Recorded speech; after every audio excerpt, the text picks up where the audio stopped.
କିଛି ଦିନର ହ୍ରାସ ପରେ ପୁଣି ବଢିଲା ସୁନା ଦର। ରୂପା ବି ମହଙ୍ଗା, ଜାଣନ୍ତୁ ଆଜିର ନୂଆ ରେଟ୍। ଜାଣିବା ପାଇଁ ଭିଡିଓକୁ ଶେଷ ପର୍ଯ୍ୟନ୍ତ ଦେଖନ୍ତୁ। ଚ୍ୟାନେଲ ସହ ଯୋଡ଼ି ରହିବା ପାଇଁ ଚ୍ୟାନେଲକୁ ସବସ୍କ୍ରାଇବ କରି ପାଖରେ ଥିବା ଘଣ୍ଟି ଚିହ୍ନକୁ ଦବାଇ ଦିଅନ୍ତୁ। କିଛି ଦିନ ଧରି ହ୍ରାସ ପରେ ଦେଶୀୟ ବଜାରରେ ପୁଣି ଥରେ ସୁନା ଓ ରୂପା ଦରରେ ବୃଦ୍ଧି ଦେଖାଦେଇଛି।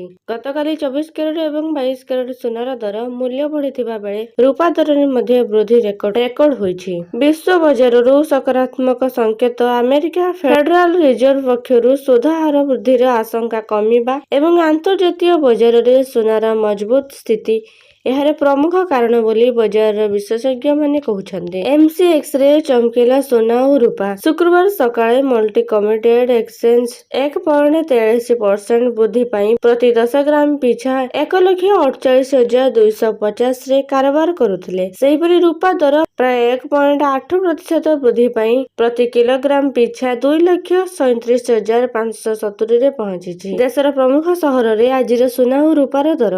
ନୂଆଦିଲ୍ଲୀରେ 24 କ୍ୟାରେଟର ପ୍ରତି 10 ଗ୍ରାମ ପିଛା 1,47,730 ଟଙ୍କା ରହିଛି। ସେହିପରି 22 କ୍ୟାରେଟରେ ପ୍ରତି 10 ଗ୍ରାମ ପିଛା 1,35,419 ଟଙ୍କା ରହିଛି। ତେବେ ରୂପା ପ୍ରତି କିଲୋଗ୍ରାମ ପିଛା 2,36,730 ଟଙ୍କା ରହିଛି। ସେହିପରି ମୁମ୍ବାଇରେ 24 କ୍ୟାରେଟର ମୂଲ୍ୟ 1,47,990 ଟଙ୍କା ଓ 22 କ୍ୟାରେଟର ମୂଲ୍ୟ 1,35,658 ଟଙ୍କା ରହିଛି। ତେବେ ରୂପାର ମୂଲ୍ୟ 2,37,130 ଟଙ୍କା ପ୍ରତି କିଲୋଗ୍ରାମ ପିଛା ରହିଛି। ସେହିପରି ବେଙ୍ଗାଲୁରୁରେ 24 କ୍ୟାରେଟର ମୂଲ୍ୟ 1,48,050 ଟଙ୍କା ରହିଛି ଓ 22 କ୍ୟାରେଟର ମୂଲ୍ୟ 1,35,713 ଟଙ୍କା ରହିଛି ଓ ରୂପାର ମୂଲ୍ୟ 2,37,200 ପ୍ରତି କିଲୋଗ୍ରାମ ପିଛା ରହିଛି। ସେହିପରି କଲିକତାରେ 24 କ୍ୟାରେଟର ମୂଲ୍ୟ 1,87,740 ଟଙ୍କା ଥିବା ବେଳେ 22 କ୍ୟାରେଟର ମୂଲ୍ୟ 1,35,428 ଟଙ୍କା ଓ ରୂପାର ମୂଲ୍ୟ 2,36,700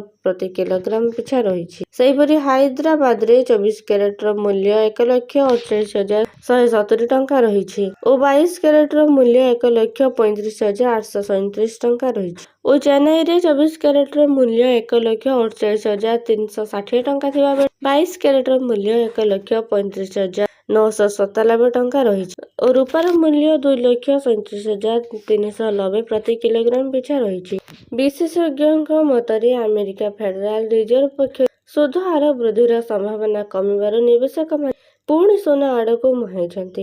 ଏହା ସହ ଆନ୍ତର୍ଜାତୀୟ ବଜାରରେ ସୁନାର ଦାମ ବୃଦ୍ଧି ଓ ଅଶୋଧିତ ତୈଳର ମୂଲ୍ୟ ବୃଦ୍ଧି ଏବଂ ବିଶ୍ୱ ଅର୍ଥନୈତିକ ଅନିଶ୍ଚିତତା ମଧ୍ୟ ସୁନାକୁ ସୁରକ୍ଷିତ ନିବେଶ ବିକଳ୍ପ ଭାବେ ପ୍ରମାଣିତ ହୋଇଛି। ଆଗାମୀ ଦିନରେ ଆମେରିକା ଫେଡେରାଲ ନିଷ୍ପତ୍ତି, ଡଲାରରେ ଗତିବିଧି, ଅଶୋଧିତ ତୈଳ ଦର ଏବଂ ବିଶ୍ୱର ଭୂ-ରାଜନୈତିକ ପରିସ୍ଥିତି ସୁନା ଓ ରୂପା ଦର ଉପରେ ସିଧାସଳଖ ପ୍ରଭାବ ପକାଇବ। ଯଦି ଆନ୍ତର୍ଜାତୀୟ ବଜାରରେ ଅନିଶ୍ଚିତତା ଜାରି ରହେ ତେବେ ଘରୋଇ ବଜାରରେ ମଧ୍ୟ ସୁନା ଓ ରୂପା ଦର ଆହୁରି ବଢିବ। ତେଣୁ ନିବେଶକ ଓ କ୍ରେତାମାନଙ୍କୁ ବଜାରରେ ଗତିବିଧି ନଜର ରଖିବାକୁ ପରାମର୍ଶ ଦିଆଯାଇଛି।